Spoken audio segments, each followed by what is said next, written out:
Zero sperm count ఉన్నా కూడా, అంటే జీరో స్పర్మ్ కౌంట్ ఉందనుకోండి, దాన్ని ఎజూస్పర్మియా అంటాం.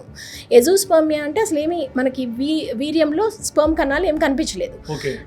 వాళ్ళకి కూడా ఇలాంటి పద్ధతిలో వాళ్ళ స్పర్మ్తో చేయగలిగే కెపాసిటీ ఉంది.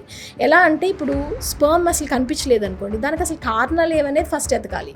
ఇప్పుడేంటి మనకి స్పర్మ్ ప్రొడక్షన్ ఎలా జరుగుతుంది, మనకి బ్రెయిన్ నుంచి సిగ్నల్స్ టెస్టిస్కి రావాలి, బీజాలకి రావాలి.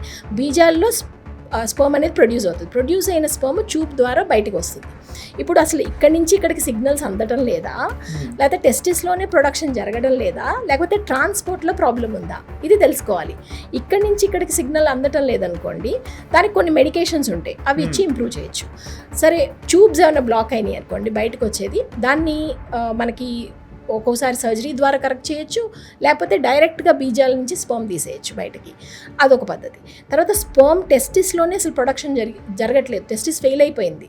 అసలు ఎందుకు ఫెయిల్ అయిపోయింది అనేది కొన్ని జెనెటిక్ టెస్ట్లు ఉంటాయి, అవి చేసుకున్నాక, కొన్ని హార్మోన్ టెస్ట్లు ఉన్నాయి, అవి చేసుకున్న తర్వాత చాలా మందిలో బీజాల నుంచి డైరెక్ట్గా స్పర్మ్ తీసి ఆ స్పర్మ్ని ఈ ఎగ్తో ఫర్టిలైజ్ చేసి వాడచ్చు. జీరో స్పర్మ్ కౌంట్ ఉన్నా కూడా ప్రెగ్నెన్సీ ఛాన్సెస్ ఉంటాయి.